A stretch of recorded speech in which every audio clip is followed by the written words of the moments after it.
OK, les deux! Tu me prends les deux, le 23 pis le 16, je veux rien savoir, les deux! Comment allez-vous? David Bocage, de retour au micro pour un nouvel épisode de Drette sur le tape. Et je commence dans le rôle d'un personnage d'arbitre d'hockey mineur qui sévit. Hein? Quoi dire d'autre? J'espère que vous allez bien.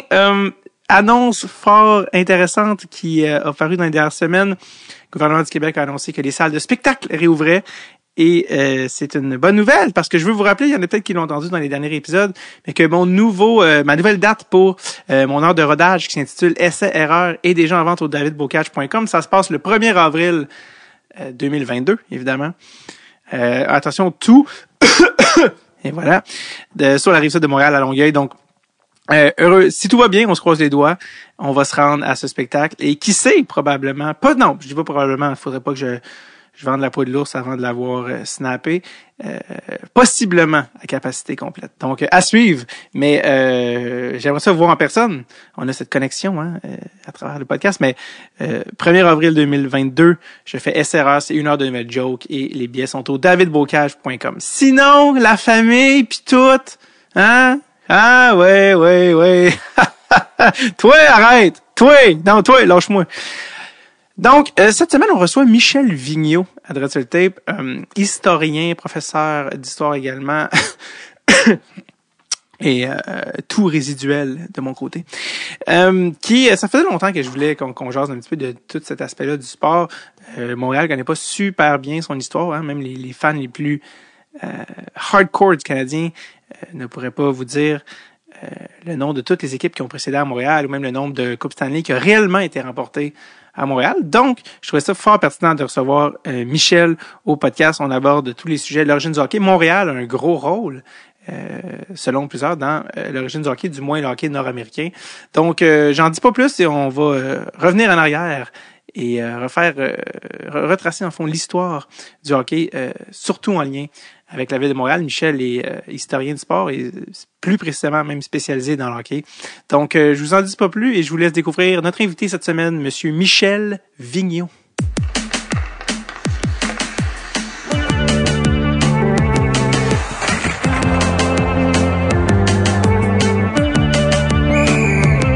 Drette sur le tape avec David Bocage.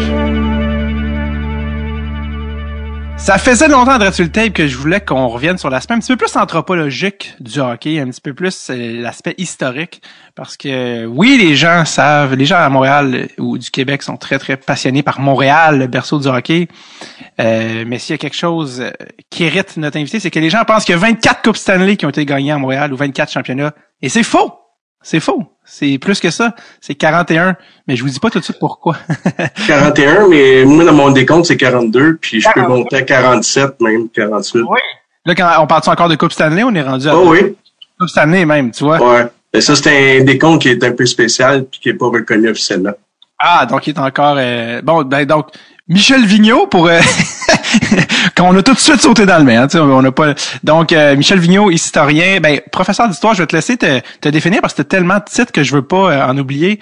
Quels sont tous tes chapeaux? Je n'ai pas tant que ça, mais docteur en histoire, spécialisé en histoire du sport, chargé de cours à l'UQAM, puis un passionné de hockey. Ouais, c'est ça, parce que non seulement tu es chargé de cours, mais puis en histoire, mais tu te spécialises même un petit peu plus même dans le hockey, on pourrait dire, non, dans tes recherches. Ouais, c'est ça. Mon doctorat, ma thèse de doctorat était sur l'histoire du hockey à Montréal, avant la Ligue nationale de hockey. Mm-hmm. Donc, les débuts d'organisation du hockey. Ouais, puis on va y venir dans pas longtemps parce que je pense que les fans de hockey puis les gens qui se disent fans du Canadien devraient connaître mieux leur histoire de leur ville, de leur équipe. Avant de venir aux Canadiens puis à tout ce qui est venu avant la Ligue nationale de hockey, je voulais qu'on commence avec le début, les origines du hockey en général. Puis il y a plusieurs histoires dépendamment des continents. Toi, qu'est-ce que tu sais sur l'origine du hockey? Puis ça va nous mener à l'origine du hockey au Canada, puis je dirais même à Montréal, qui joue un gros rôle dans le hockey tel qu'on le connaît aujourd'hui. Mais l'origine du hockey à la base, selon toi? Ça dépend de quel hockey qu'on parle. OK. C'est parti du hockey genre traditionnel qui vient de la Grande-Bretagne, où déjà il y avait le terme hockey qui était utilisé au 18e siècle. Ah ouais. Ou si on parle du hockey, le sport. Donc l'organisation, la compétition, et ainsi de suite. Fait que c'est ça qui est la différence. Quand on parle de hockey, c'est qu'on parle de... Beaucoup de gens parlent de n'importe quoi, puis ils définissent pas le mot hockey. Fait que moi, je vais travailler beaucoup sur la définition du hockey. Donc, pour moi, le hockey, c'est le sport organisé, tel qu'on le connaît aujourd'hui. Alors que beaucoup de gens vont remonter, même j'ai vu des choses sur l'Égypte, des pharaons, où on a trouvé des fresques avec des gens qui jouaient un bâton, une balle sur le sable. On essaie de remonter ça tellement loin que c'est tout mélangé, qu'on sait plus exactement de quoi qu'on parle. Donc, c'est ça qui est les problématiques. Fait que le hockey, en fait, pour moi, c'est le hockey organisé, tel qu'on le voit dans la Ligue nationale de hockey, tel qu'on le voit à Hockey Québec, tel qu'on le voit un peu partout à travers le monde, qui est parti à Montréal, mais par un petit groupe de gens qui s'amusaient ensemble. Donc, eux, c'est même pas encore du hockey organisé. Donc, on a retracé le 3 mars 1875, le premier match non officiel, parce que ils jouaient, dans les textes, c'est marqué, ils sont des experts au jeu. C'est la première fois qu'on parle du hockey, puis ils ont dit qu'ils sont des experts. Donc, ils jouaient bien avant ça. Ouais. C'est là la problématique. Mais quand est-ce que le hockey était devenu organisé, c'est plus tard. Donc, eux, ils s'amusent. Ils ont organisé un jeu, ils ont créé un jeu, mais ils s'amusent seulement. C'est pas une compétition. C'est un groupe de jeunes qui se divisent 2 équipes, comme on fait dans la rue au hockey. Ils sont 18, 9 contre 9. Donc, ils font simplement diviser 2 équipes, puis là, on s'amuse. Donc, c'était pas encore du 5 contre 5 à ce moment-là, c'était 9 contre 9. Ouais. Ben, ça inclut le gardien de but. Fait qu'aujourd'hui, on joue à 6 contre 6, si tu veux. Okay. Puis, avant de continuer là-dedans, ça, quand tu parles de 1875, ça, c'était à Montréal, c'était ça? Ouais, à Passion Victoria à Montréal. On a retracé tous les joueurs parce que les noms des joueurs, les 18 joueurs sont dans l'article. OK. Donc, tu as toute la liste des joueurs. On sait exactement qui ils sont. Puis ce qui est intéressant, c'est qu'il y a au moins un de ces joueurs-là, Henry Joseph, qui a été interviewé beaucoup plus tard, plusieurs années, et qui dit, on jouait déjà l'année précédente sur le canal La Chine. C'est là que je dis, ça c'est le premier match officiel qu'on reconnaît, mais on sait qu'il jouait donc avant. C'est là la problématique. Ces gars-là, quand même, c'était, faut mentionner, parce que ça c'est au Québec, mais c'est beaucoup de gars qui venaient pas nécessairement du Québec. Non, surtout le boss, si on peut dire, un des 2 capitaines des équipes, c'est James George Elwin Creighton, qui vient d'Halifax. L'histoire dit que c'est lui qui aurait importé le jeu d'Halifax à Montréal, et à Montréal, on l'aurait transformé. Parce qu'à Halifax, on jouait avec la passe avant, et la gang avec qui il joue, c'est des joueurs de rugby, puis ils décident de jouer du rugby sur glace. Donc, avec un bâton et une balle, fait qu'il n'y a pas de droit de passer avant. Fait que c'est toutes les transformations. On rajoute aussi 2 autres éléments. Le gardien de but, qui vient de la crosse. Et on rajoute les buts de la crosse, qui sont à 6 pieds de large par 8 pieds de haut, à l'époque. Là, on voit les combinaisons entre les différentes influences là, qui ont mené tranquillement. C'est drôle que ça vienne d'Halifax parce que c'est comme si avec les Crosby et les McKinnon, il y avait quelque chose de dans l'eau à Halifax qui avec le hockey là. Théorie ou question théorique, je parlais justement d'origine du hockey avec mon frère, puis on parlait des maritimes comme ça, mais vu que c'est un endroit qui est collé sur l'océan, il y a eu beaucoup d'immigration, que ce soit par l'est ou par l'ouest, beaucoup d'immigrants qui arrivaient à Halifax, le Titanic s'en allait pour là. Le Titanic, mais ça allait à New York. Il s'en allait pas dans ce coin-là, non? Il s'en allait à New York? Non, mais c'est parce que le chemin passait par le nord. OK. Pour les courants, et ainsi de suite. Donc, c'était pour éviter le Gulf Stream. Donc, c'est pour ça qu'il passait par un peu plus au nord. Ça, pour dire ce que je voulais dire, excuse-moi, c'est juste dans le sens qu'il y a beaucoup d'immigrants qui arrivaient. Oui. Est-ce que il y aurait possibilité il y avait deux places qui s'arrivaient, surtout Halifax pour le Canada, puis New York pour les États-Unis.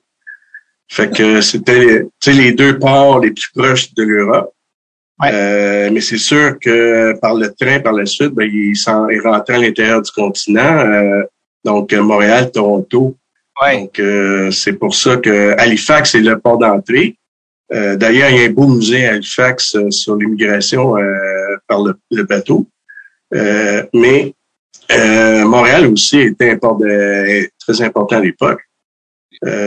Plus pour la marchandise que pour le passager, par exemple. Mais... Parce que je me disais, avec autant d'immigrants qui arrivent par l'océan à Halifax, ils amènent avec eux justement divers mœurs et autres. Et est-ce que le hockey, justement, parce qu'il y avait des théories comme quoi en Europe, il y avait déjà certaines formes de hockey, est-ce que tu penses que ça serait arrivé par bateau, les phases primitives du hockey qui ont mené à...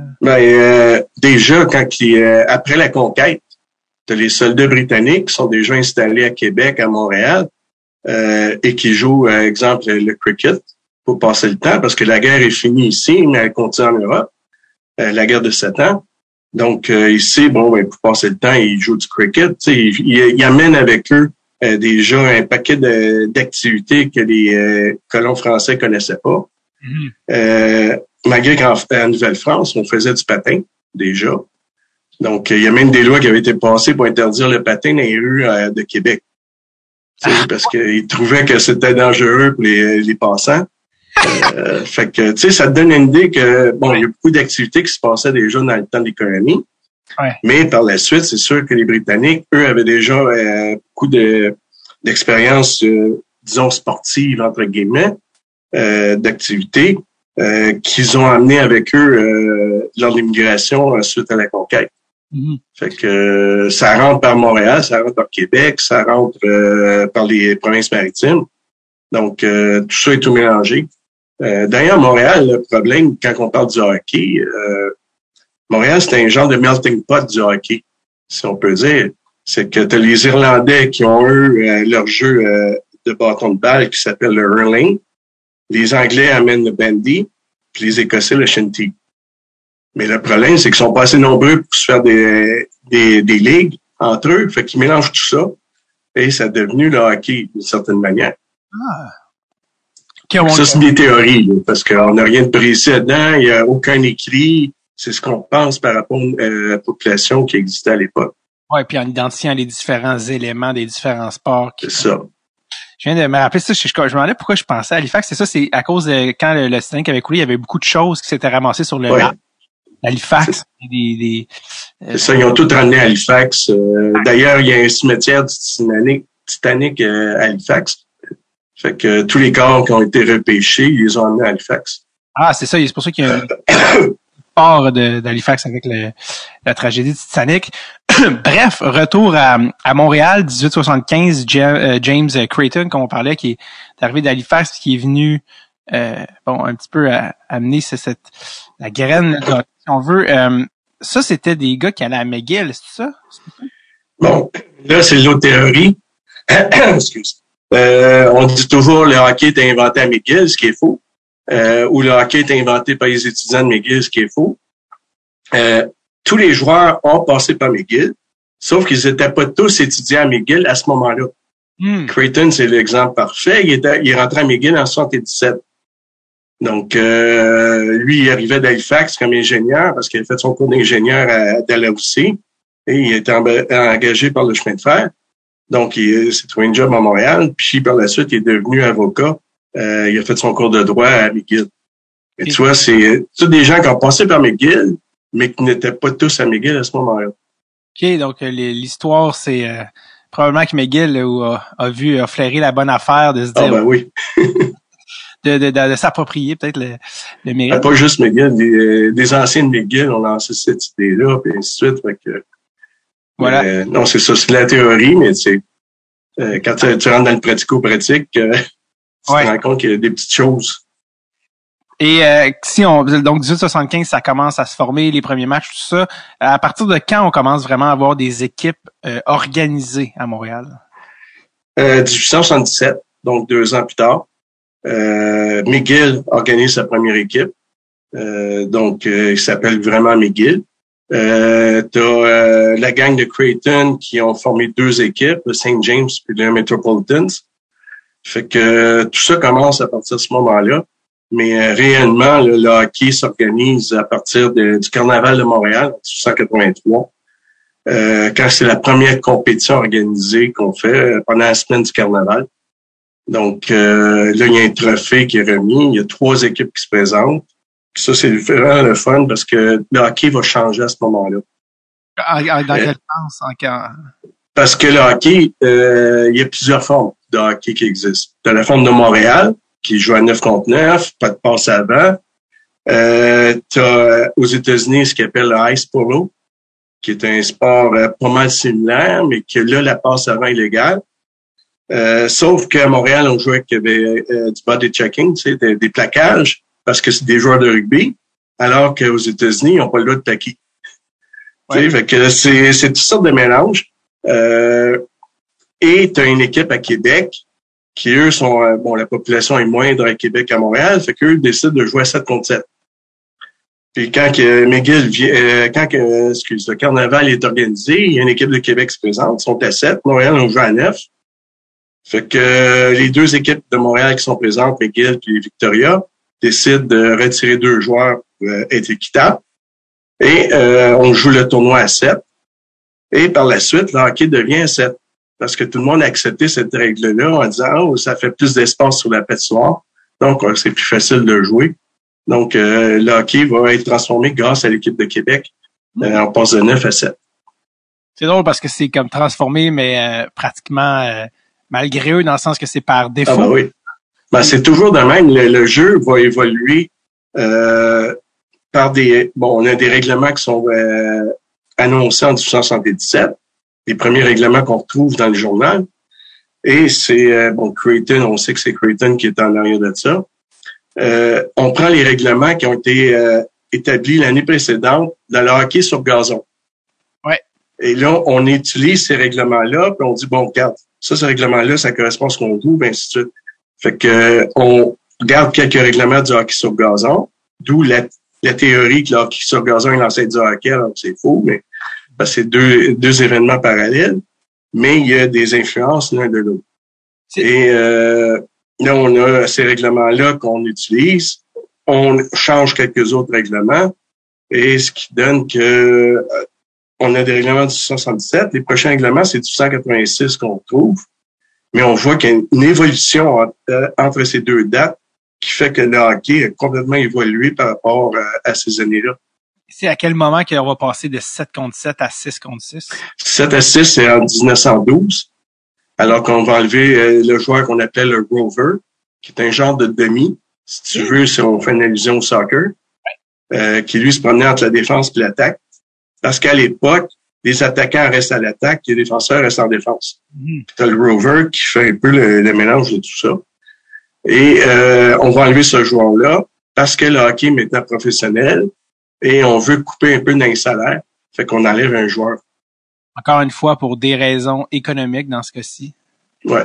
Donc, il y a toujours des petites raisons en arrière de tout ça, de ce règlement-là. Absolument. Donc, tu disais, dans le fond, tous ces règlements-là, puis l'espèce de la forme du hockey moderne a commencé au Carnaval, qui d'ailleurs avait une coupe qui était bien avant la Coupe Stanley, et c'était une coupe qui était à l'époque une coupe et qui était beaucoup plus prestigieuse, hein, bien avant la Coupe Stanley. Et puis elle a un nom que j'adore. Comment s'appelait la coupe? Ben, c'est la Coupe du Carnaval, tout simplement. Il y a eu 3 versions de la coupe, parce que la coupe de 1883 n'a été utilisée qu'en 1883. Okay. Fait qu'on refait une nouvelle coupe en 84, une autre coupe en 85. Fait que j'ai réussi à retracer 2 des 3 coupes.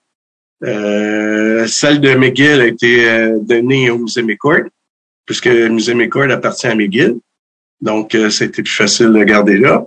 L'autre, j'ai trouvé vraiment par hasard. C'est quand on a fait une exposition sur l'histoire du hockey au Musée McCourt en 1995. J'avais fait, on a fait un appel à tous pour obtenir des objets, et le M3A nous appelle disant, on a des objets, je sais pas si ça peut vous intéresser, fait que je vais faire un tour. un monsieur qui me fait visiter toute la M3A. On retrouve des photos, toutes sortes de choses. Et il y a une exposition de coupes à l'entrée du M3A, des vitrines. Et là, je regarde une des coupes, je vois la coupe est placée du côté des noms, parce que sur la coupe, c'est écrit d'un côté le gagnant, puis de l'autre côté, les noms des joueurs. Et je vois juste le côté des joueurs. Et là, je trouve les noms, je dis, merde, ça ressemble à une équipe de hockey. Là, je prends tout ça en note. Le problème, c'est que le monsieur avait pas la clé pour ouvrir la vitrine. Fait qu'il dit, reviens demain, je vais retrouver la clé, puis on regardera le trophée. Et comme de fait, on tourne le trophée le lendemain, c'est marqué Montreal Carnival 1885. Wow! Fait que on a retrouvé cette coupe-là vraiment par hasard. Même l'M3, ça savait même plus qu'il y avait cette coupe-là. C'était une exposition, mais personne ne touchait, personne ne regardait vraiment. Donc, c'était vraiment le fun. Fait qu'on a mis les deux coupes à l'exposition au Musée McCord, les deux coupes l'une à côté de l'autre. Fait qu'il manque celle de 1884. Là, il y a un débat à savoir c'est qui a gagné le tournoi, parce que dans certains journaux, on dit que c'est Ottawa. Dans d'autres journaux, on dit que c'est les Victoriens de Montréal. Fait que, regarde. C'est les petites anicroches quand on fait d'histoire. On essaie de retrouver vraiment les sources, mais même les sources se contredisent entre elles. Fait que, j'aime ça, c'est l'équivalent des blogs, mais à l'ancien temps, comme chacun repart avec sa vérité et personne... C'était même... Ben, c'est ça. Il y a personne qui a fait des vérifications de fait. Fait que là, tu cherches, puis en tout cas, c'est le fun de faire de l'histoire aujourd'hui. Ouais, vraiment. Puis c'est ça, j'ai toujours adoré le terme la coupe carnaval. On dirait une joke ou une fausse coupe, mais non, c'était la coupe carnaval. Puis la coupe Stanley, elle est née en quelle année? En 1893. En fait, l'idée était avancée en 1892 par Lord Stanley lui-même, le gouverneur général du Canada, qui est un fervent de hockey, sauf qu'il prend pas Ottawa, parce qu'il est à Rideau Hall, donc à Ottawa, donc il suit l'équipe d'Ottawa. Et l'équipe d'Ottawa est quand même très forte. C'est une rivalité entre Ottawa et le M3 à Montréal. À Montréal, il y a 3 équipes. T'as les Victoria, t'as les Shamrocks, et t'as les Shamrocks, c'est Crystals à l'époque, et le M3. Donc, c'est 3 équipes qui font partie de la même ligue, plus Ottawa et Québec. Ça fait 5 équipes dans la ligue. Et Ottawa est une des équipes favorites dans la ligue depuis quelques années. Avec la M3A, donc c'est les deux qui se bataillent pour les championnats tous les ans. Et en plus de Lord Stanley, ses 2 fils décident d'organiser une équipe qui s'appelle les Rideau Rebels, avec les fonctionnaires de Rideau Hall. Donc, ils font une petite équipe pour le fun. Ils jouent à Rideau Hall, ils ont une patinoire. Ils jouent des parties contre d'autres équipes, contre les parlementaires, par exemple, des choses en genre. Et il y a la fille de Lord Stanley qui joue aussi au hockey avec ses frères. Donc, elle va organiser le premier match de hockey féminin au Canada. Regardons. Fait que, tu vois, Lord Stanley, c'est toute une gamique, si on peut dire, la grande famille du hockey. Comment ça? Dans quel sens? Ah, à cause de... Ben, parce que les enfants jouent, le père est un fervent admirateur du jeu. Oh, oui. Et quand ils vont retourner en Angleterre en 1892, les enfants vont continuer à jouer au hockey en Angleterre.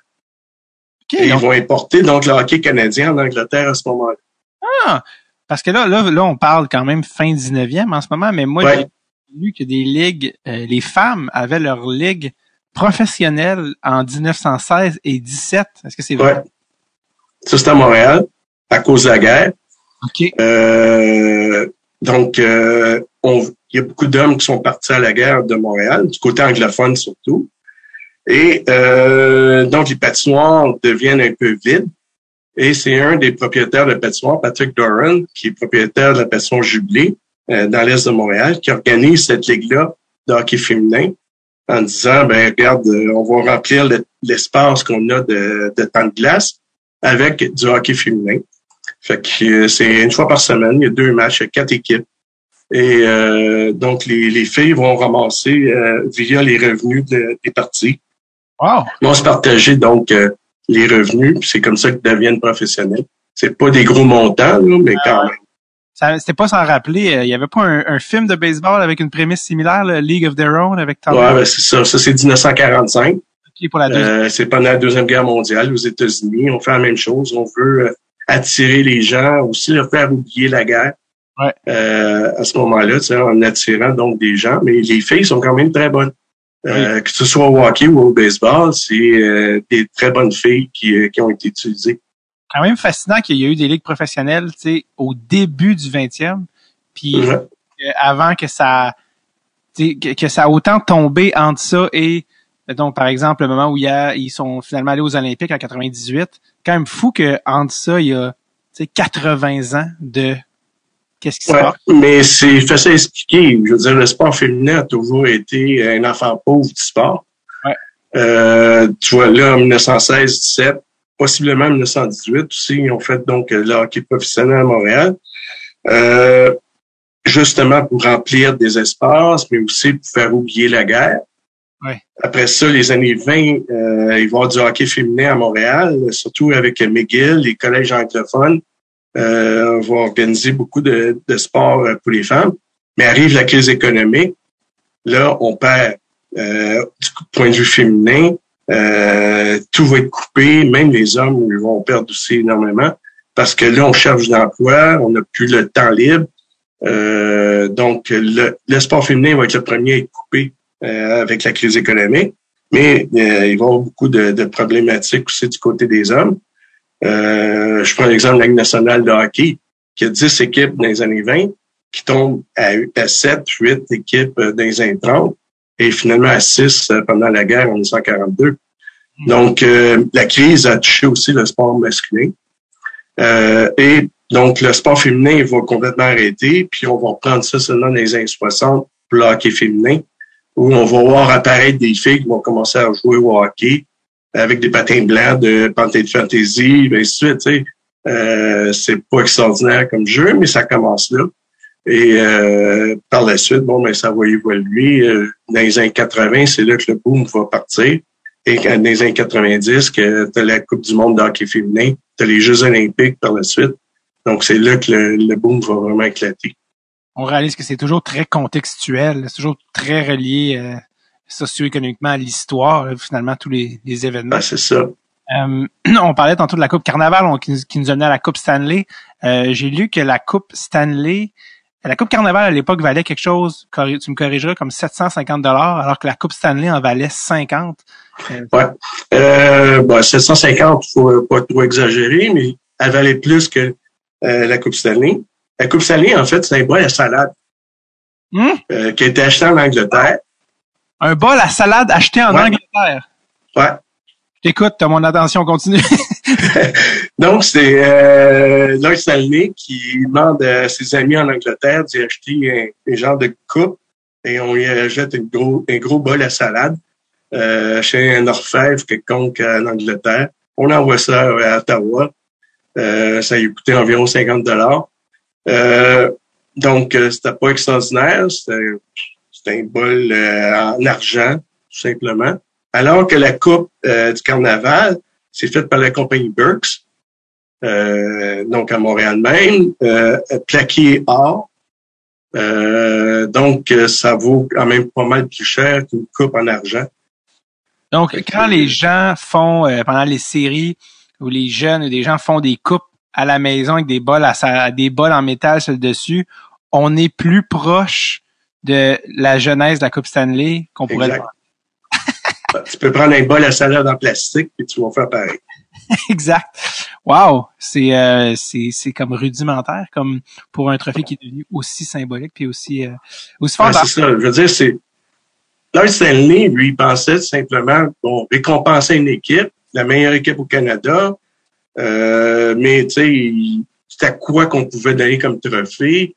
C'était ça le problème. Regarde, je sais pas c'est qui a trouvé le trophée en Angleterre pour Lord Stanley, mais c'est d'ailleurs, parlant de Lord Stanley, moi je te parle en ce moment de la Gaspésie. Je suis à New Richmond en Gaspésie dans la Gaspésie dans la baie des Chaleurs et juste ici, pas très loin, il y a le domaine Stanley qui était est-ce que c'est quelque chose qui dit de quoi? C'était Lord Stanley qui avait un domaine. C'est fort possible. Ouais, mais évidemment. Regarde, il y a une deuxième coupe Stanley qui existe au Canada, mais qui est plus utilisée. A été donnée pour le curling. OK, donc là, tu parles pas de la réplique de la Coupe Stanley, mais bien d'une autre C'est un autre trophée qui s'appelle Coupe Stanley, qui a été donné par Lord Stanley, mais pour le curling au Canada, mais qui a pas eu le prestige de la Coupe pour le hockey. Lui, il a placé ses pions comme des actions à la bourse au début du siècle. Il a dit, regarde, il y a un des sports là-dedans qui va pogner, puis mon nom va rester. Possiblement. OK.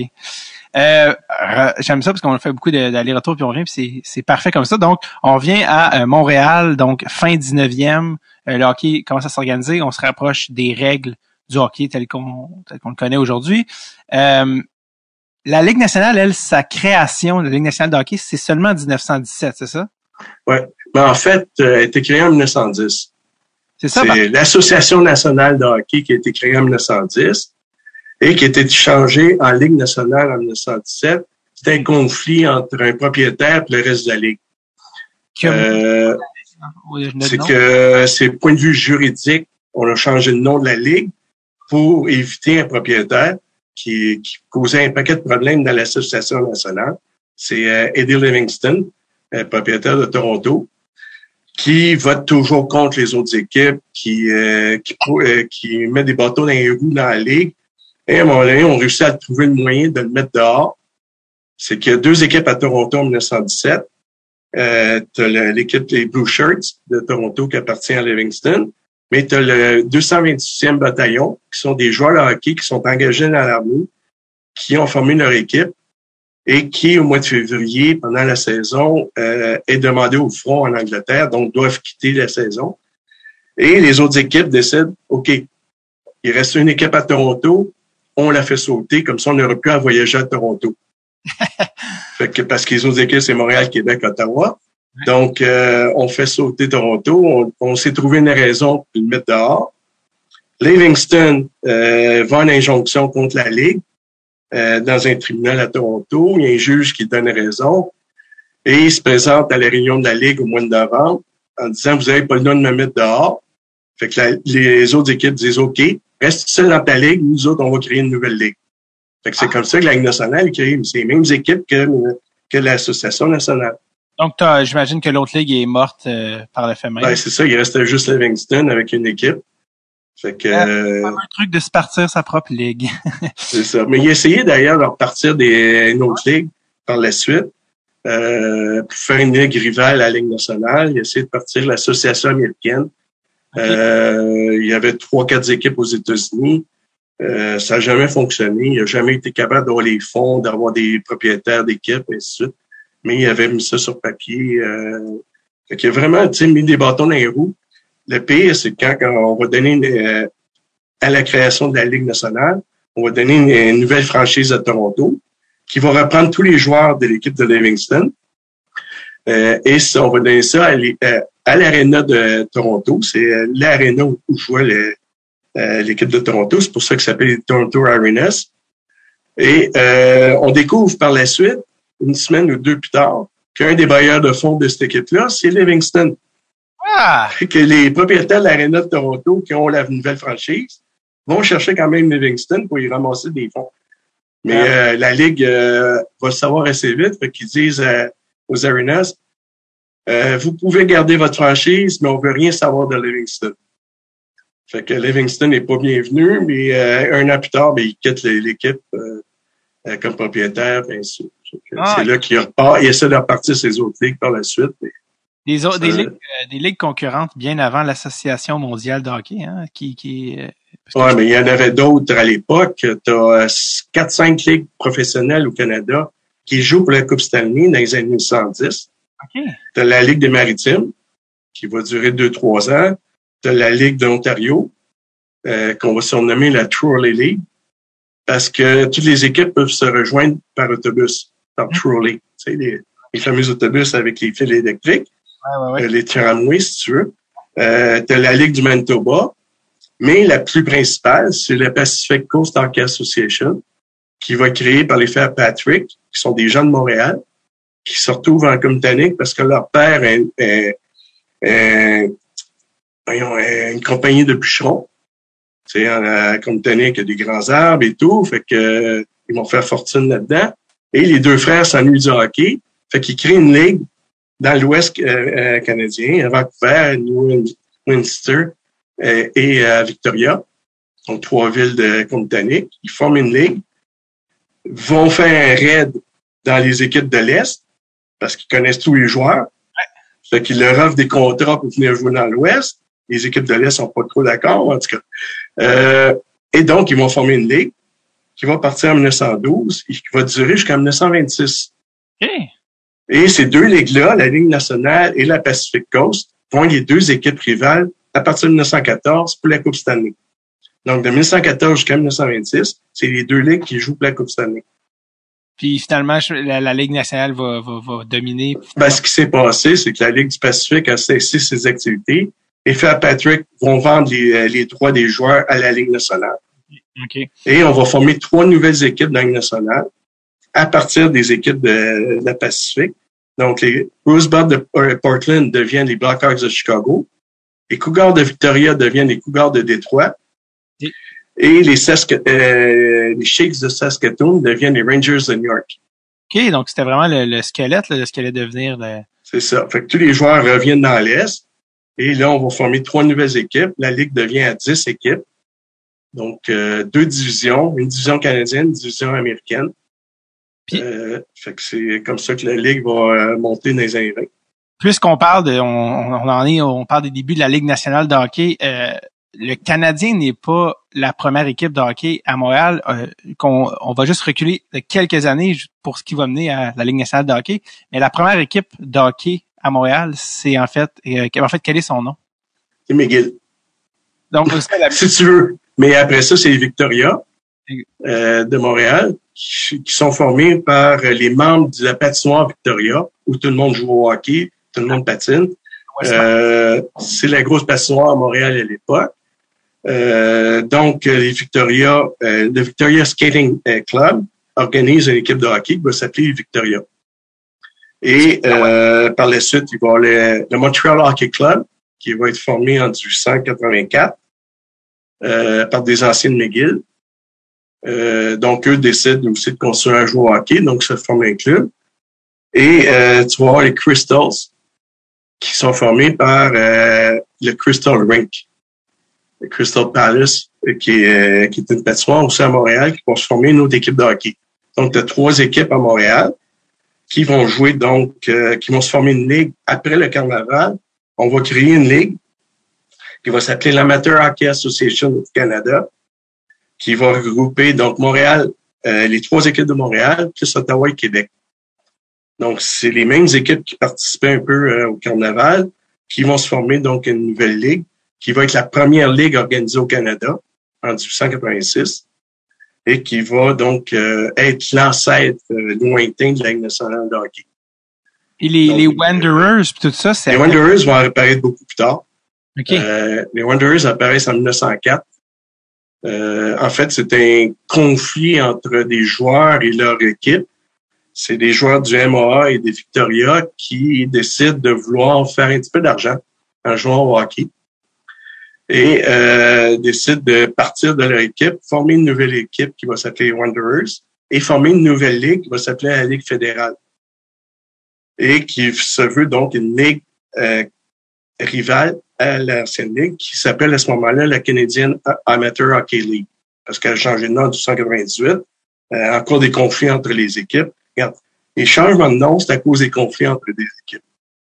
C'est toujours de même que ça va fonctionner. Les Maroons, c'est après que ça va venir ou? Qui? Les Maroons de Montréal. Les Maroons vont arriver beaucoup plus tard, 1924. OK, parce que les Wanderers, en fait, c'est pas, le Canadien, c'est pas une initiative de leur propriétaire? Non, faut monter un petit peu avant quand les Wanderers sont créés en 1904. Regarde, c'est tellement compliqué puis c'est embrigadé l'un dans l'autre. Ouais. Donc, les Wanderers vont créer une nouvelle ligue, la Ligue fédérale. Et pendant la saison 1905, les Sénateurs d'Ottawa, qui sont les champions de la Coupe Stanley, qui jouent dans la Grande Ligue, décident de switcher de ligue et de passer à la Ligue fédérale. Donc, la Ligue fédérale se retrouve avec la Coupe Stanley. Avec Ottawa.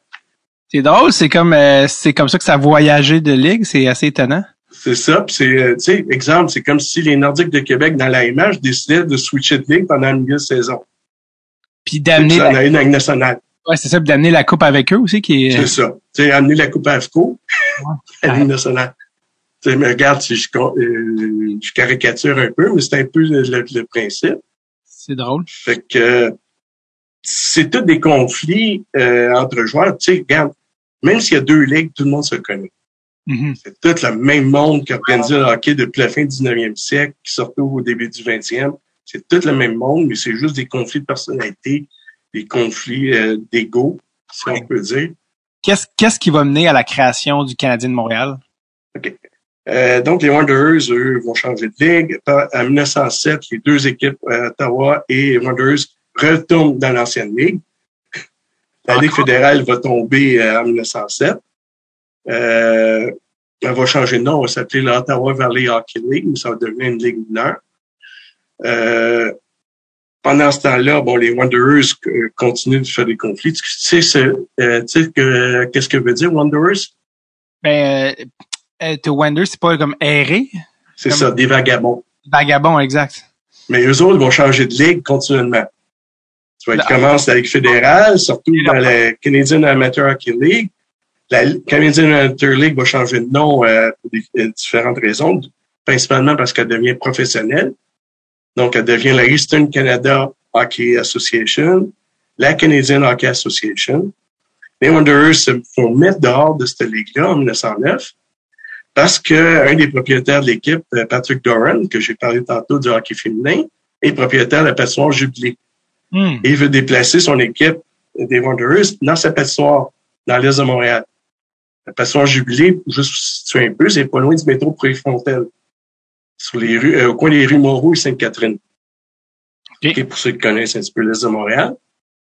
Et alors que tout le monde joue à Westmount Arena, qui est la grosse patinoire à Montréal, qui est une patinoire exclusivement pour le hockey, qui a été construite en 1898, qui contient environ entre 5 et 10 000 spectateurs, dépendant des chiffres qu'on peut trouver.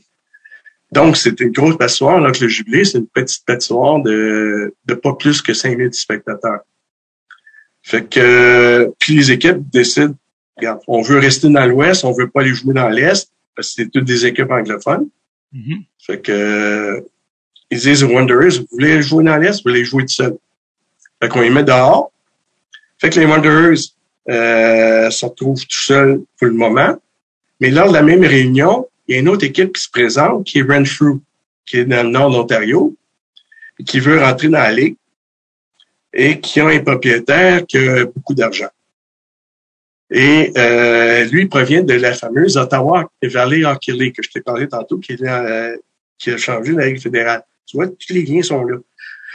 Et donc, Renfrew veut rentrer dans la Ligue refuse parce qu'on veut pas aller jouer dans le Nord. C'est quand même quoi, une centaine de milles au nord d'Ottawa. C'est quand même pas si loin, mais quand même. C'est plus difficile d'accès parce qu'il faut faire un détour par Ottawa. Donc, les gens veulent pas aller là. Fait que les Wanderers et Renfrew décident de se former une nouvelle ligue. Renfrew jouait déjà donc dans la Ottawa Valley Hockey League. Il y a deux autres équipes dans cette ligue-là, Cobalt et Liberty. Donc, le propriétaire de Renfrew, James Ambrose O'Brien, parle avec les gens de Wanderers. OK, on va se former une nouvelle ligue. On va prendre la Ottawa Valley et on va former une nouvelle ligue. Va s'appeler l'Association nationale de hockey. Mais pour attirer des spectateurs dans l'Est, comme c'est un quartier francophone, on dit, on va créer aussi une équipe francophone.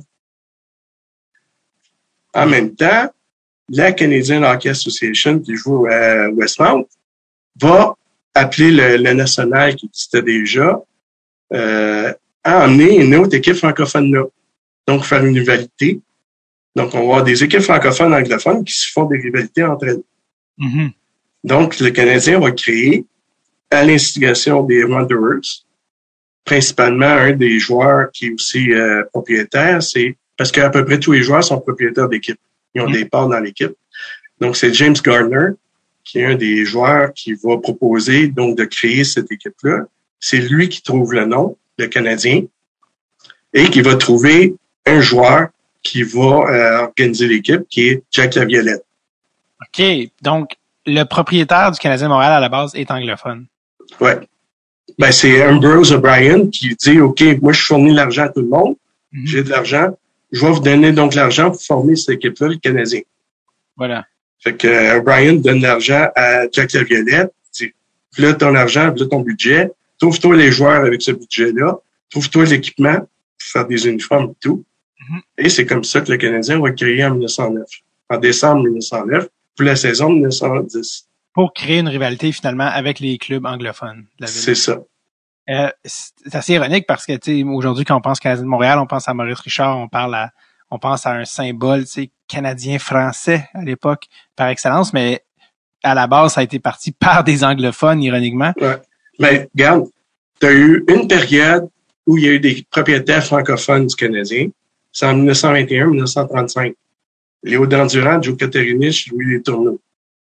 Qui étaient... Quand on a acheté le Canadien en 1921, c'est les seuls propriétaires francophones de l'histoire du Canadien.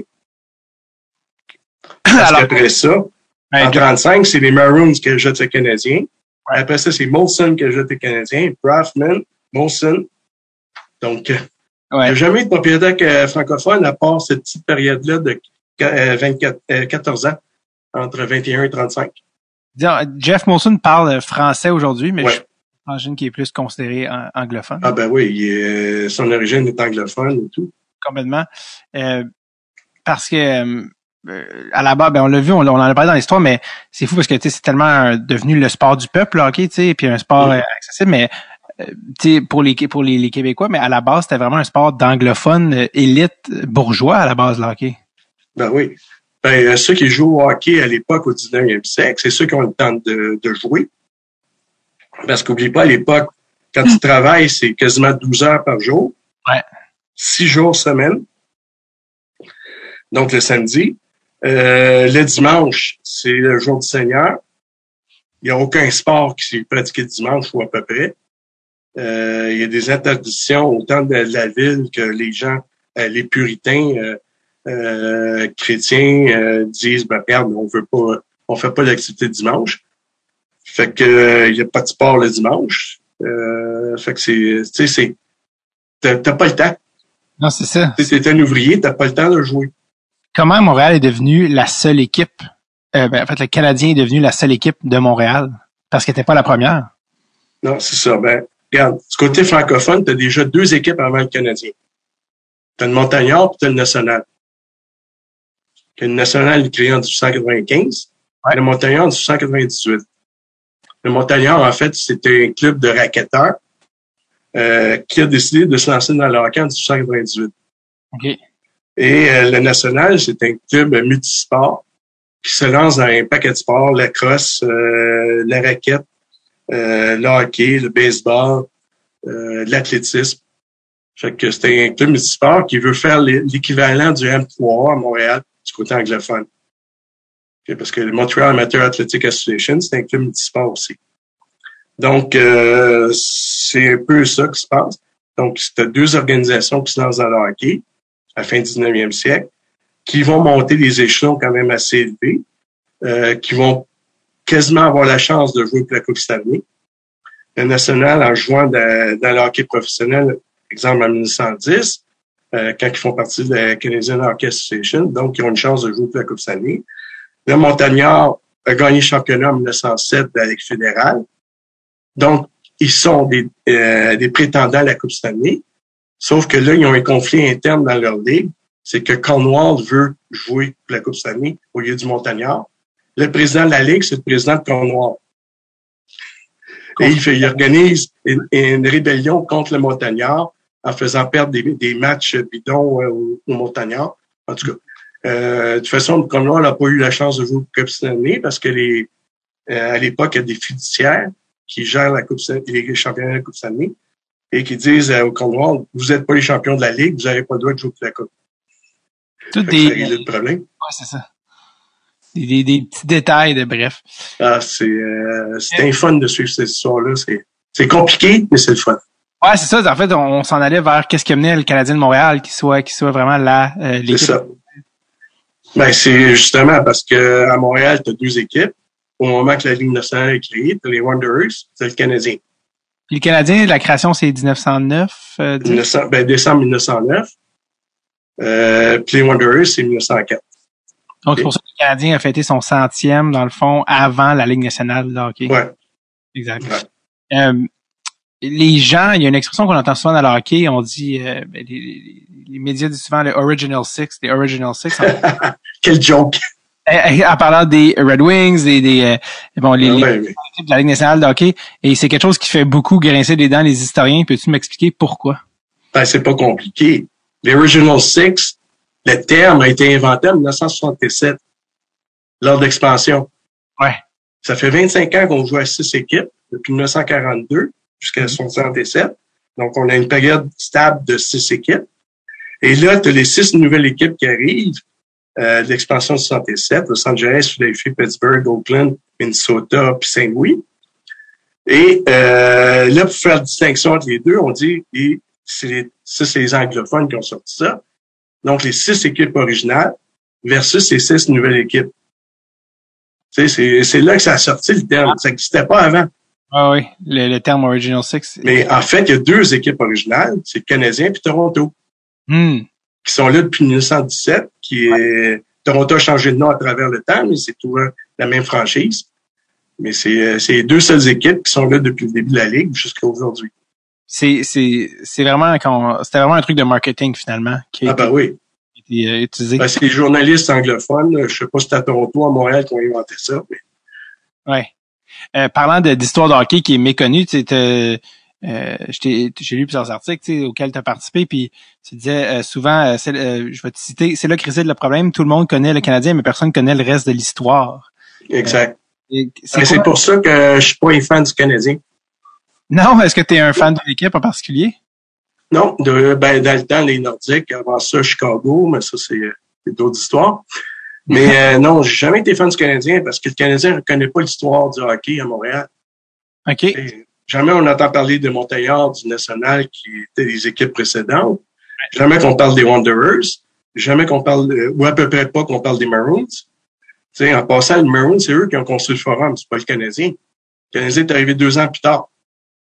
Donc, le Forum, on le doit aux Maroons. Fait que les bannières des Maroons auraient dû être exposées avec les bannières du Canadien au Forum, en tout cas. Ça aurait été la moindre des choses. Fait que, tu sais, c'est ça, quand on parlait des 41 Coupes Stanley, ben, ça veut dire qu'il y a 5 autres équipes à Montréal qui ont gagné la Coupe Stanley à part le Canadien. Tu sais, t'as les Shamrocks, t'as les MAA, t'as les Victoria, t'as les Wanderers, puis t'as les Maroons.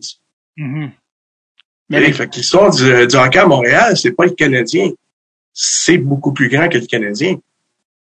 Et c'est là qu'on le Canadien, je pense, à sa machine marketing et son qui a fait le travail, parce qu'on parlait souvent aussi avec ils ont profité du fait qu'ils étaient tout seuls pendant longtemps.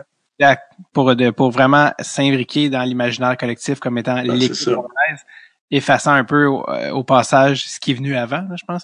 C'est ça, parce que regarde, les Maroons ont existé de 24 à 38, mais c'est les Maroons qui ont acheté le Canadien en 35. Fait que en 38, ils ont décidé simplement de liquider une des 2 équipes parce que là, c'était plus fiable à cause de la crise économique. Fait qu'ils ont gardé la moins bonne des 2, mais la plus populaire. Ouais. Les Canadiens. Fait que c'est ça. Fait que c'est toutes sortes de choses que le monde oublie. Que tu te rends compte, tu te dis, ben regarde, c'est quoi le problème, c'est quoi l'histoire du hockey. Moi, j'ai commencé quand j'étais très jeune à suivre l'histoire du hockey. Par hasard, j'ai découvert que Toe Blake, qui était le coach canadien, c'est un ancien joueur. Oui. T'as 8-9 ans, tu te dis, hey, il a joué pour les Maroons. C'est qui les Maroons? Fait que, tu sais, c'est tout ça, c'est là que ça a commencé mes idées d'histoire du hockey un peu. Quand même assez jeune. C'était un très bon joueur, d'ailleurs, Toe Blake, avant d'être un très bon coach. C'est quoi justement, on parlait de ça, tu sais, l'histoire un peu oubliée, en ce cas du hockey au Québec. Qu'est-ce que tu aimerais que les fans de hockey savent qu'ils ne savent pas, généralement? Ben, que la Ligue nationale, c'est pas la première ligue professionnelle à Montréal. Ouais. L'Association nationale avant ça. Que le Canadien, c'est pas la première équipe de hockey organisée à Montréal. T'en as eu 5 autres avant, t'as eu un paquet de choses. Regarde, c'est tellement une histoire le fun à suivre, complexe en même temps. mais qu'il faudrait remonter toute l'histoire. Fait que juste d'être conscient de tout ce qui est venu avant, dans le fond. Ben c'est ça, le Canadien, c'est le summum, je suis d'accord. Le problème, c'est qu'est-ce qui s'est passé avant, puis même quand le Canadien existe, il y a d'autres équipes, il y a d'autres organisations. Même chose à Québec. Les Nordiques, c'est bien beau, mais il y a eu les Bulldogs avant. Les Bulldogs ont gagné 2 fois la Coupe Stanley, en 1913 puis 1912. Fait que c'est toutes sortes de choses que le monde a complètement oublié. Oui. Avec le temps, le sport fait une partie intégrale de la société. Puis surtout au Québec, avec les référendums 79, tout ça, il y avait un article qui avait été écrit là-dessus, dans la presse auquel tu avais participé. Puis tu disais dans l'article, aujourd'hui on mixe beaucoup sport et politique, mais à l'époque c'était pas le cas. Pourquoi ça a changé? Tu sais, l'aspect anglophone, francophone, ça c'est quelque chose qui est plus venu avec le temps. Qu'est-ce qui s'est passé pour que ça devienne plus alors qu'à l'époque les gars se prononçaient pas vraiment là-dessus, puis parlaient très peu. C'était très peu. Il y avait une certaine distinction entre le sport et la politique. Ben le sport, ça a toujours été politique. Ouais.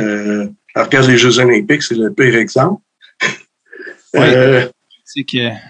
Mais tu sais, regarde, la politique dans le sport, ça fait longtemps. Les hymnes nationaux, c'est un exemple de politique dans le sport. La guerre a impliqué le sport, que ce soit la Première Guerre mondiale, la Deuxième Guerre. Aux États-Unis, il y a eu la guerre du Vietnam. Fait que ça aussi, ça a impliqué énormément. Regarde, t'as de la politique partout, dans tous les sports. Pas juste au hockey, mais dans beaucoup de sports. Donc, c'est sûr qu'au début, c'est de l'amusement, le hockey, mais une fois qu'il devient compétitif, c'est là que, bon, il y a des rivalités qui éclatent, il y a toutes sortes de choses, puis il y a beaucoup de gens d'influence extérieure qui entrent à l'intérieur de ça pour essayer de s'attirer des choses. Ouais. Mais exemple, les Blackhawks de Chicago, d'où vient le nom des Blackhawks? C'est un ancien régiment que le propriétaire a donné le nom parce qu'il était McLaughlin qui a acheté la concession de Portland qui l'a transporté à Chicago, a donné le nom de Blackhawks parce que c'était son ancien régiment quand il était dans l'armée. Ouais. Tu sais, fait que c'est toutes sortes de choses comme ça qui viennent. D'ailleurs, j'ai envie d'avoir ton opinion là-dessus parce que s'il y a quelque chose qui a fait jaser dans les dernières années, c'est que beaucoup d'équipes professionnels ont dû changer de nom, tu sais, pour des oui. Les Indians de Cleveland qui ont changé de nom. Les Indians qui changent de nom, mais ça, c'est une autre politique. Ça c'est le politically correct. C'est ça, d'un point de vue d'historien, en tout cas, de ton point de vue, le fait que les équipes changent de nom, tu sais, parce que souvent des gens disent, l'histoire, tu sais, pour les mêmes raisons que la statue de Johnny McDonald est tombée, il y en a qui sont d'accord, il y en a qui sont pas d'accord. Toi, par rapport aux équipes sportives qui changent de nom, dans un contexte... Même, il faut que tu retrouves, c'est quoi l'origine du nom? Tu sais, comme, je vais juste prendre le Canadien. Ouais. Canadien ne veut pas dire Canadien dans le sens large qu'on entend aujourd'hui. À l'époque, c'est les Canadiens français qui s'appellent les Canadiens. Parce que les Anglais, c'est les Anglais. Mm-hmm. C'est, en anglais, c'est les British puis les Canadiens. Ouais. Tu sais, c'est seulement que la Première Guerre mondiale que les Canadiens anglais décident de s'appeler Canadians. Ouais. Parce que là, ils ont des régiments purement canadiens qui ont été créés. Donc, ils veulent faire un peu différent de l'Empire britannique. Tu sais, ils veulent montrer leurs caractéristiques francophones, pas francophones, mais canadiennes par rapport aux Britanniques. Donc, c'est comme ça que les Canadiens, avant la Première Guerre, donc quand ils vont être nommés, ne représentent que les Canadiens français, ne représentent pas les Canadiens anglais. Exact. Donc, en fait, le Canadien devrait s'appeler aujourd'hui les Québécois. Oui, exact. D'ailleurs, beaucoup de gens, tu pourrais peut-être confirmer ou démentir, mais le H au milieu du Canadien, beaucoup de gens pensaient que c'était pour Habs, mais c'était en fait club de hockey, ça se peut-tu? Ouais, ben, en fait, il y a 2 C dans le logo. Ouais. Essaye d'imaginer ton logo. Ouais. Du Canadien actuel. OK? T'as le C rouge pour Canadien. T'as le H blanc pour hockey. Mais autour du C rouge, il y a un C bleu qui fait le contour avec du blanc. Fait que si tu continues le contour qui te donne le H, donc t'as club en blanc, hockey en blanc, puis en rouge, Canadien. Club de hockey canadien, qui est le nom officiel du club. Donc, c'est pas CH qu'on devrait dire, c'est CHC. Club de hockey, ouais. Le club de hockey canadien qui était pourquoi c'est devenu Habs? Ça, c'est une vieille histoire. Il y a beaucoup de théories encore. On a retrouvé dans les journaux dans les années 1910 qu'on parle du Canadien des habitants dans les journaux francophones. C'est un de mes amis, Paul Foisy, à Saint-Hyacinthe, qui a retrouvé un journal de Saint-Hyacinthe qui parle des habitants quand il parle du Canadien. Mais l'histoire la plus proche, si on peut dire, ça provient du premier match au Madison Square Garden que le Canadien va jouer à New York contre les Americans, parce que les Rangers vont arriver l'année suivante. Et le propriétaire du Madison Square Garden, qui s'appelle Tex Rickard, c'est un gars qui va donc emmener l'équipe à New York, qui était l'ancien Bulldog de Québec, qui est devenu Tigers Hamilton, qui devient les Americans de New York, et qui veut avoir l'équipe intéressante, parce que le Canadien a gagné la Coupe en 24, donc il fait venir le Canadien pour le premier match à New York. Et là, il demande, ça veut dire quoi la hache dans le logo? Et il demande ça aux journalistes anglophones. Les journalistes anglophones lui lancent comme joke, ça veut dire habitant, parce que les joueurs viennent du monde rural. Ce qui est faux. C'est beaucoup des urbains, mais c'est un peu l'idée qu'on a à l'époque, que les francophones, c'est du monde rural, les anglophones, c'est du monde urbain. Fait que c'est un peu ça l'idée. Donc, d'où le Habs est sorti de ce moment-là. Mais, comme je te dis, il y a beaucoup de théories entre guillemets là, sur là-dessus. Pour revenir aux Blackhawks, est-ce que tu penses que les Blackhawks de Chicago vont changer de nom? Non, mais je sais qu'ils veulent faire beaucoup de monde qui veulent faire changer le logo. Le logo, OK. Ouais. Peut-être pas le nom, mais le logo lui-même. OK. À cause de la tête d'Indien, regarde, c'est tout du monde. Moi, j'en connais plusieurs qui sont là-dedans, qui sont impliqués là-dedans, qui veulent faire changer les noms. Parce qu'ils sont du côté des Premières Nations, ainsi de suite. Ils disent que c'est péjoratif, que ça présente des vieilles idées à propos des Amérindiens, et ainsi de suite. Le logo, il passe parce qu'il n'est pas péjoratif, contrairement à Yahoo, qui était le logo, des Indiens de Cleveland. Tu avais la tête d'Indien qui était un peu bizarre, là. Fait que c'est sûr que c'est ça qu'on voulait faire sauter. Indiens aussi, parce que c'est pas des Indiens, c'est des Amérindiens ou des Premières Nations.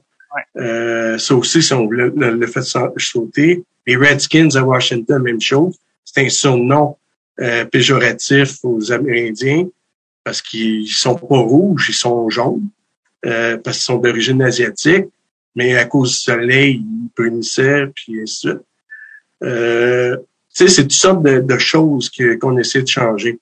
Il y a beaucoup d'autres qui essaient de se changer un peu partout. Regarde les Redmen de McGill.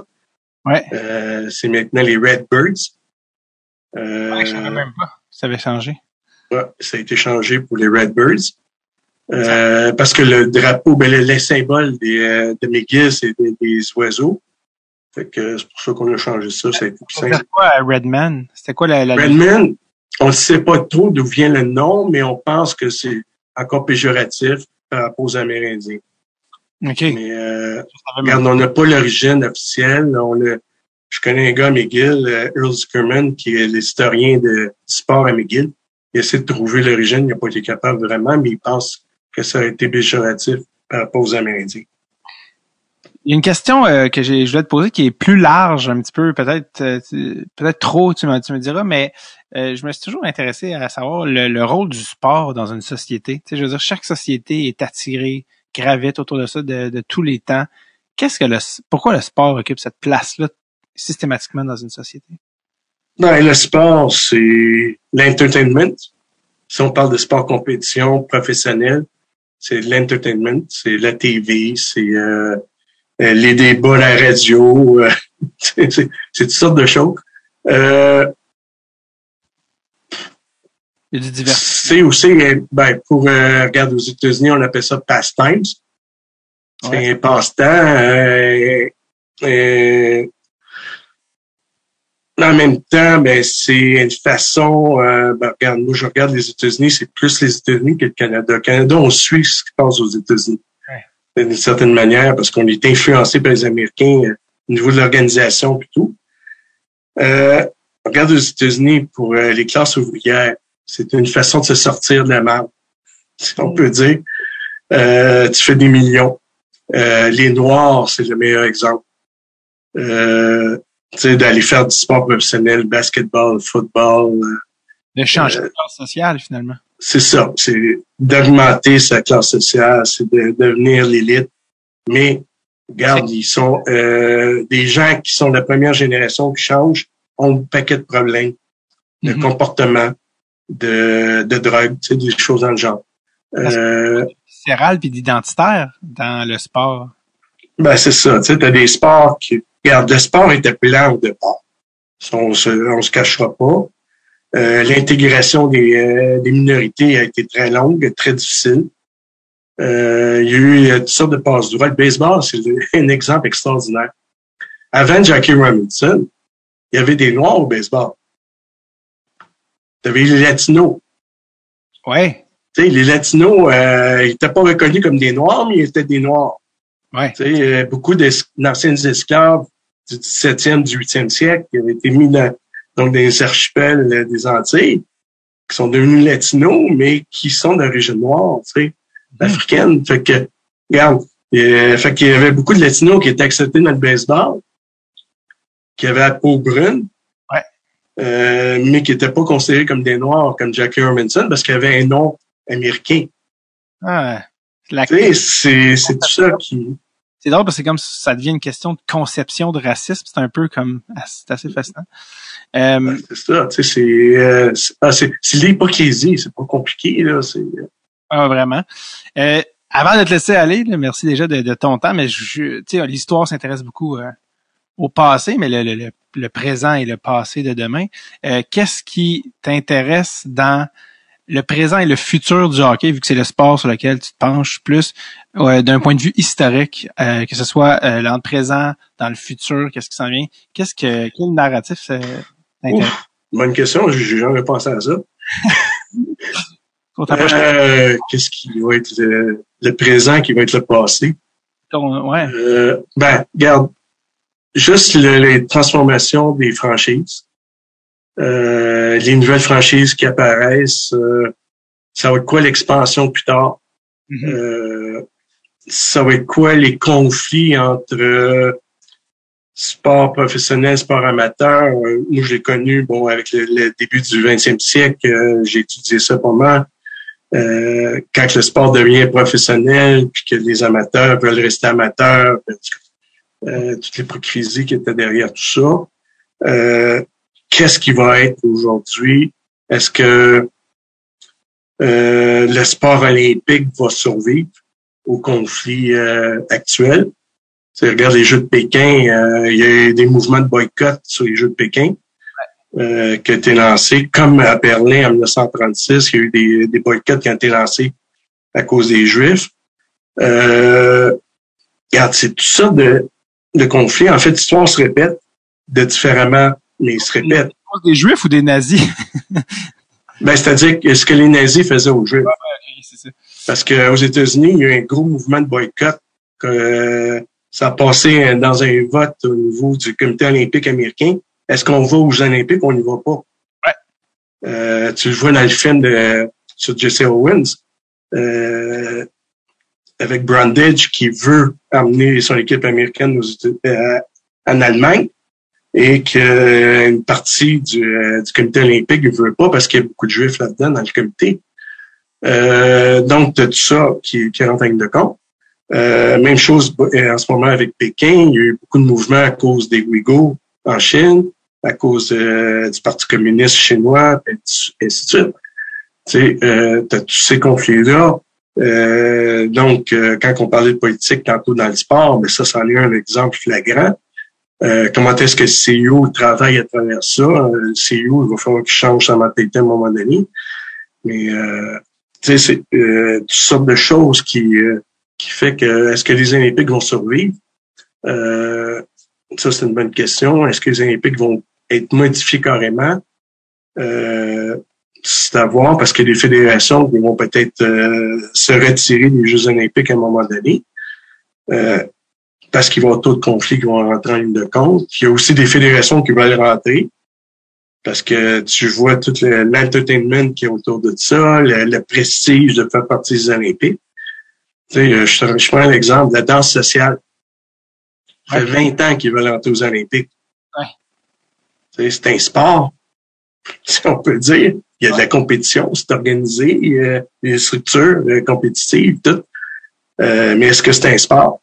C'est comme les clés bowling. Puis t'as le e-sport qui veut rentrer. C'est le sport à manette, là, au pouce, ou que j'appelle. C'est-tu du sport? C'est pas du sport, tu sais, c'est toutes sortes de choses qui rentrent. Fait que le sport lui-même va être transformé avec le temps. C'est sûr qu'il va y avoir des modifications dans les sports eux-mêmes. Le hockey, regarde, à 3 contre 3, c'est super quand tu vois du surtemps, là.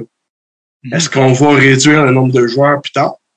Non, mais là, on fait au basket, là, le 3 contre 3 aux Olympiques. Ils l'ont pas fait, je pense qu'ils l'ont rentré aux Olympiques, le 3 en basket, je pense. Au basket, ouais, il était rentré.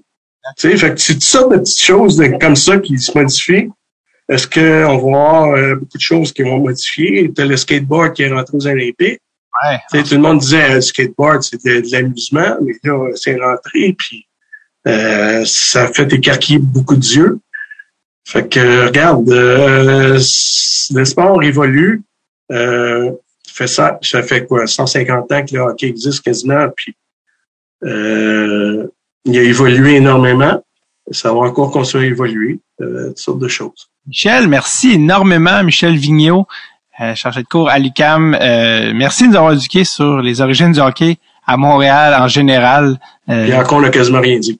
Encore là, on pas trop tomber non plus on peut pas trop tomber dans le détail. On est quand même tombé dans Non, je sais. C'est le fun, mais gardez ça le plus accessible possible. Merci énormément. Et au plaisir, puis je te dirai pas Go Habs Go, c'est pas ton équipe. Non, c'est pas grave. Regarde, je respecte l'histoire du Canadien. Regarde, j'en parle. Prochaine fois que vous allez au Forum de Montréal voir un film, pensez à l'histoire du Forum avant qu'il soit un cinéma et le vestige du passé. Merci, Michel. OK, salut.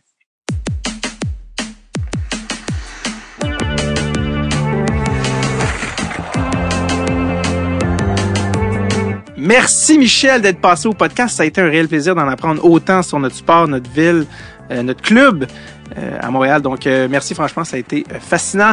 Sinon, je vous dis merci d'être au rendez-vous. Abonnez-vous au podcast si vous voulez rien manquer. Et on se voit la semaine prochaine pour un autre épisode de Dread sur le Tape.